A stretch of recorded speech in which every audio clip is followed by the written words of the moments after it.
नमस्कार, स्वागत है आपका सागर कोचिंग सेंटर भगवानपुर में। मैं हूं श्रवण कुमार सागर। आज की इस वीडियो में हम आपके लेकर के बिहार एनएमएस एग्जाम 7 जनवरी 2024 के लिए सेट के इम्पोर्टेंट क्वेश्चंस आंसर। तो चलिए आज के क्लास को स्टार्ट करते हैं। तो आज के क्लास को स्टार्ट करने से पहले हम कुछ जानकारी आप लोगों को देना चाहते हैं। तो बहुत सारे स्टूडेंट जो है इस वीडियो पर क्लिक इसलिए करते हैं कि उन्हें लगता है कि 7 जनवरी 2024 को जो एनएमएस एग्ज़ाम होने वाला है बिहार में, उसका ये ओरिजिनल क्वेश्चन पेपर है।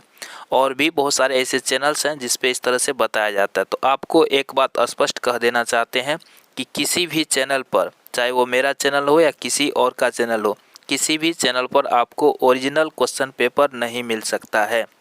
आप खुद ही सोच सकते हैं कि कोई भी व्यक्ति इतना रिस्क क्यों लेगा अगर उसे क्वेश्चन मिल भी जाए। पहली बात तो यह है कि यह एक कंपटीशन एग्ज़ाम होता है एनएमएस, और इसका क्वेश्चन पेपर आउट नहीं होता है। ठीक है, आप क्लियर दिमाग में नोट कर लीजिए कि इसका क्वेश्चन आउट नहीं होता है। अगर गलती से कहीं आउट हो भी जाता है तो कोई भी आपको इसको यूट्यूब पर नहीं दे सकता है, क्योंकि किसी को जेल नहीं जाना है। ठीक है, तो आप इस भ्रम में न रहें कि ओरिजिनल क्वेश्चन पेपर आपको यूट्यूब पर लाइव मिल जाएगा, वीडियो बना करके कोई दे देगा। जो भी ऐसा करता है वह व्यूज़ के लिए बस आपको बेवकूफ़ बनाता है। आप कह सकते हैं कि सर आप भी तो इसी तरह से लिखे हैं। हाँ, लिखे हैं आप लोगों को सावधान करने के लिए। मैं रेगुलर लाइव क्लास देता हूं और बहुत सारे चैनल्स पर वीडियो देखता हूं कि उसमें इस तरह से लिखा रहता है कि ओरिजिनल क्वेश्चन पेपर है, छाप लो। बस लोग उस पर क्लिक करते हैं, उस पर ज़्यादा व्यूज आता है। तो उन लोगों को सावधान करने के लिए कि भाई ये ओरिजिनल नहीं है। जितने भी रहते हैं सभी प्रीवियस ईयर क्वेश्चन पेपर रहते हैं, मॉडल पेपर रहते हैं। कोई भी ओरिजिनल क्वेश्चन पेपर आपको नहीं दिखा सकता है, नहीं बता सकता है।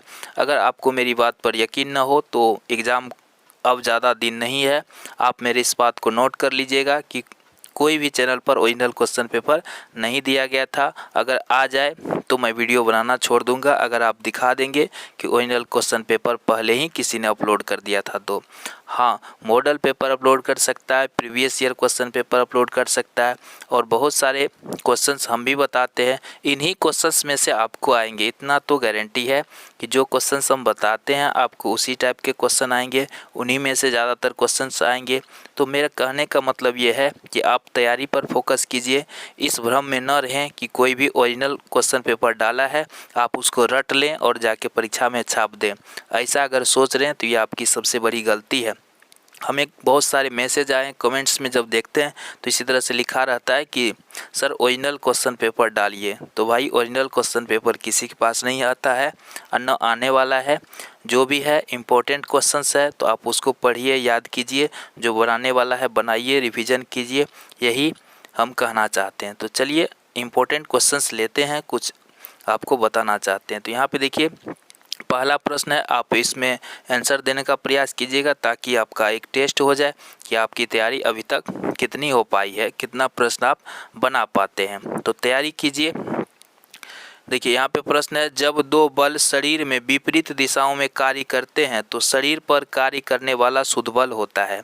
ऑप्शन दिया गया है, दो बलों का योग, दो बलों का अंतर, दो बलों का उत्पाद, इनमें से कोई नहीं। तो इसका सही आंसर क्या हो सकता है? चलिए कमेंट करके बताते जाइए इसका सही आंसर क्या हो सकता है। तो विपरीत दिशा में कार्य कर रहा है तो यहाँ पे हो जाएगा दो बलों का अंतर। ऑप्शन 2 सही है। अगर आपने आंसर दिया है तो मिला लीजिए, देखिए आपका सही हो रहा है कि नहीं। आपको बता दें कि अंग्रेजी में भी क्वेश्चन वही दिया रहेगा, हिंदी में भी, तो दोनों लैंग्वेज में रहता है। तो इसी तरह से ओरिजिनल क्वेश्चन पेपर में आपको रहेगा, पहले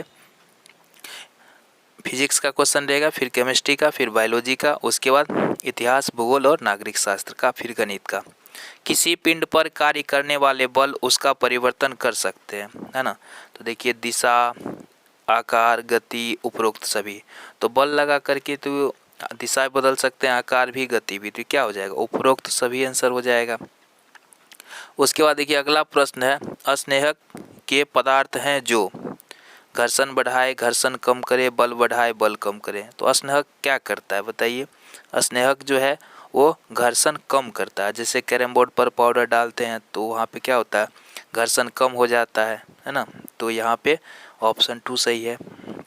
चौथा प्रश्न देखिए, प्रश्न है, प्रकाश के परावर्तन में आपतन कोण I और परावर्तन कोण को R लिखा है, किसके द्वारा संबंधित है? तो तो आप सभी जानते हैं क्या होता है, आपतन कोण परावर्तन कोण के बराबर होता है ना, आपतन कोण परावर्तन कोण के बराबर होता है। तो तीसरा ऑप्शन सही हो जाएगा। आगे बढ़िए, अगला प्रश्न देखिए, एक उल्लू रात में साफ देख सकता है लेकिन दिन में नहीं क्योंकि उसके पास है। तो उल्लू के पास क्या होता है, चलिए कमेंट कीजिएगा आप लोग। बड़ी शलाकाएं और कुछ शंकु होता है जिसके कारण वो रात में देख सकता है लेकिन दिन में नहीं। अगला प्रश्न देखिए, एक लोलक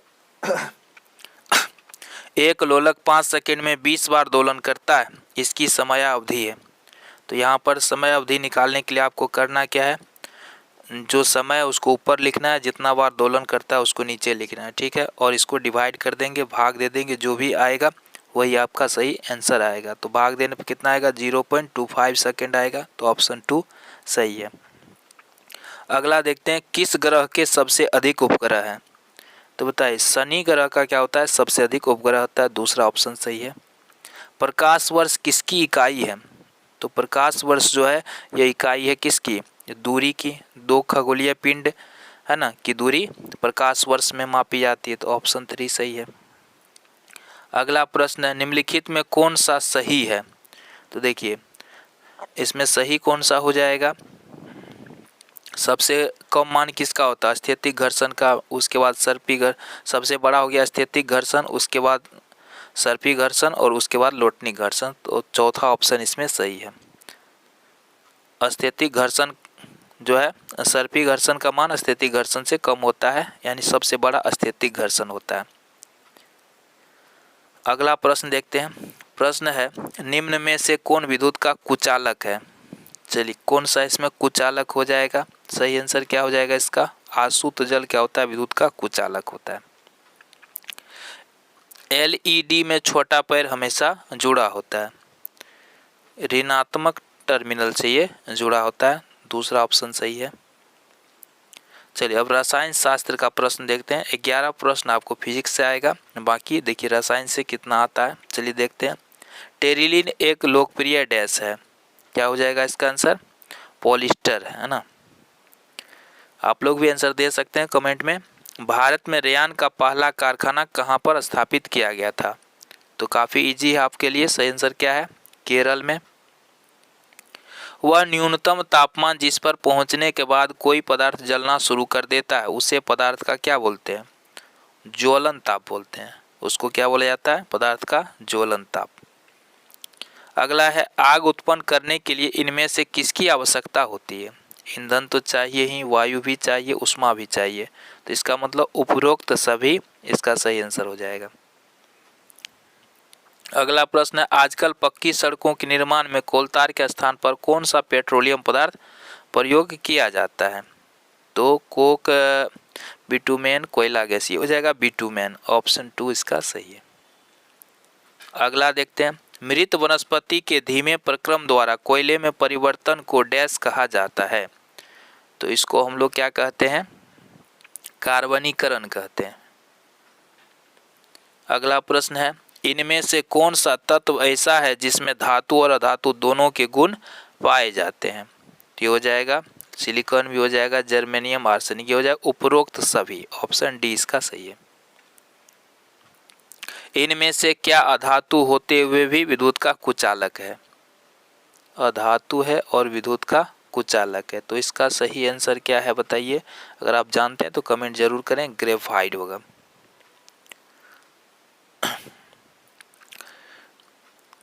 प्रश्न क्या था, सॉरी यहाँ पे सुचालक, हम इसको कुचालक पढ़ दिए, तो सुचालक है ग्रेफाइट। ऑप्शन 2 सही है, पढ़ने में गलती था। अधातु के ऑक्साइड कैसा व्यवहार करते हैं। तो याद कर लीजिए इसका आंसर क्या होता है, अधातु का अम्लीय व्यवहार करता है और धातु का क्षारीय व्यवहार करता है। तो कभी धातु का पूछता है, कभी अधातु का। अगला देखते हैं, किसी विलयन में विद्युत धारा प्रभावित होने पर डैश प्रभाव उत्पन्न होता है। तो विलयन में विद्युत धारा देने पर यह हो जाएगा रासायनिक प्रभाव। प्रतिवर्ष ओजोन दिवस कब मनाते हैं। ठीक है, ओजोन दिवस 16 सितंबर को मनाते हैं। राष्ट्रीय वाल्मीकि उद्यान किस पशु के लिए प्रसिद्ध है।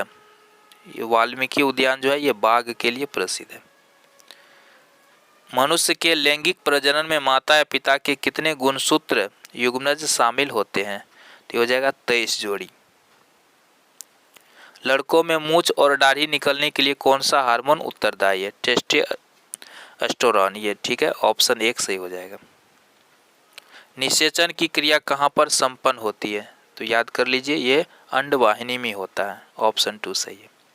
एक जटिल जीव बनने का सही क्रम क्या है?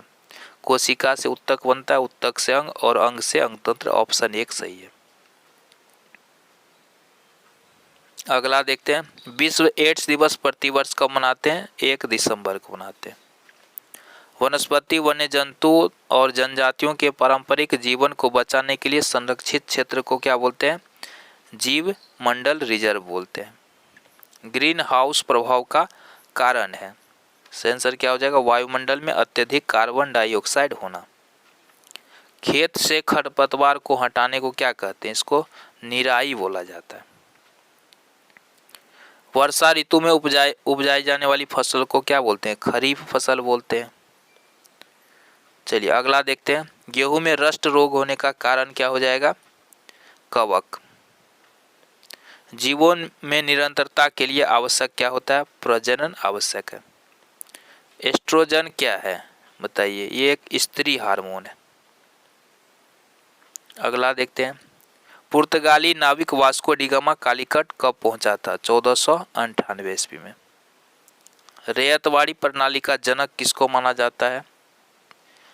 टॉमस मुनरो को माना जाता है। संथाल विद्रोह के प्रमुख नेता कौन थे? सिद्धू कान्हू, ऑप्शन 4 इसका सही है। जूट उद्योग का प्रधान केंद्र कहाँ था? बंगाल में। 1920 में कौन सा आंदोलन हुआ था? सही आंसर क्या हो जाएगा? असहयोग आंदोलन। डांडी किस राज्य में स्थित है? गुजरात में। दिल्ली चलो का नारा किसने दिया था? सुभाष चंद्र बोस ने। काला कानून किसको बोलते हैं? रॉलेट एक्ट को क्या बोलते हैं? काला कानून। भारत छोड़ो आंदोलन कब हुआ था? 1942 ईस्वी में। संविधान सभा के प्रारूप समिति के अध्यक्ष कौन थे? डॉक्टर भीमराव अंबेडकर यानी BR अंबेडकर। भारतीय संविधान कब लागू किया गया था? 26 जनवरी 1950 ईस्वी को। ठीक है, अगला प्रश्न लेते हैं, बिहार में चंपारण सत्याग्रह कब शुरू हुआ था? चलिए कब हुआ था ये शुरू? चंपारण 1917 में शुरू हुआ था। अगला है, steel authority of India limited किस क्षेत्र का उद्योग है? तो ये सार्वजनिक उद्योग है। जिस कृषि में किसान मुख्यतः अपने परिवार की आवश्यकता की पूर्ति के लिए खेती करता है उसे क्या कहते हैं? उसको निर्वाह कृषि बोला जाता है। इसमें से कौन सा जनसंख्या परिवर्तन का कारक नहीं है? तो ये हो जाएगा रोजगार। नवीकरणीय संसाधन का उदाहरण निम्न में से कौन सा नहीं है? आंसर क्या हो जाएगा? कोयला। निम्नलिखित में कौन सा मानव निर्मित संसाधन है? तो मानव, ये हो जाएगा कैंसर उपचार की औषधियाँ। अगला है, प्राथमिक क्रियाओं का उदाहरण नहीं है, बताइए कौन सा आंसर हो जाएगा? बैंक। टिस्को किस नदी के किनारे स्थित है? यह स्वर्ण रेखा नदी किनारे। बायोगैस किसके विघटन से उत्पन्न होता है? तो आंसर क्या हो जाएगा? इनमें से सभी। धात्विक खनिज पाई जाती है, बताइए कहाँ पाया जाता है? आग्नेय एवं कायांतरित चट्टानों में। विश्व में लौह अयस्क का सबसे बड़ा उत्पादक देश कौन सा हो जाएगा? ब्राजील। किस खनिज को काला सोना कहा जाता है? पेट्रोलियम को काला सोना कहते हैं। चलिए अगला प्रश्न देखते हैं, निम्नलिखित में कौन सा लोकतांत्रिक देश का सर्वोच्च कानून होता है? संविधान सर्वोच्च कानून होता है। भारतीय संविधान के किस भाग में मौलिक अधिकारों का वर्णन है? तो हो जाएगा भाग 3 में। संसदीय कार्यवाही का मुख्य हिस्सा निम्नलिखित में से कौन नहीं है? संगठन बनाना। अगला प्रश्न है, निम्नलिखित में कौन मौलिक अधिकार नहीं है? संपत्ति का अधिकार जो है मौलिक अधिकार नहीं है। निम्नलिखित में कौन भारतीय संसद का अंग नहीं है? तो न्यायपालिका जो है भारतीय संसद का अंग नहीं है। संविधान सभा का संरक्षक कौन होता है? सर्वोच्च न्यायालय जो है संविधान का संरक्षक होता है। भारत में विधिक सेवा प्राधिकार प्रभावी है, तो इसका आंसर क्या हो जाएगा क्वेश्चन नंबर 65 का?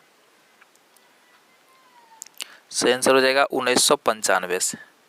निम्नलिखित में कौन उपभोक्ता सहकारी समिति की विशेषता नहीं है? चलिए इसका क्या हो जाएगा? जातिवाद का महत्व। सहकारिता एक संगठन है, किस प्रकार के हो जाएगा? ये ऐच्छिक संगठन है। कुपोषण रोकने के लिए काम कर रहे अंतर्राष्ट्रीय संस्थाओं में से एक कौन सा है? ये हो जाएगा उपरोक्त सभी। किस सदन को संसद का निम्न सदन कहा जाता है? लोकसभा को निम्न सदन कहते हैं। अगला प्रश्न, भारतीय सर्वोच्च न्यायालय के न्यायाधीशों की नियुक्ति कौन करता है? तो ये राष्ट्रपति करता है। तो आपको बता दें कि जितने भी प्रकार की रीजनिंग होते हैं सभी का प्लेलिस्ट बना करके वीडियो डाला गया है। बिहार एनएमएस एग्जाम का अलग से प्लेलिस्ट है, उसमें जाके देख सकते हैं। साइंस सोशल साइंस के लिए अलग प्लेलिस्ट है और गणित के लिए अलग प्लेलिस्ट है, तो उसमें जाके आप वीडियो देख सकते हैं।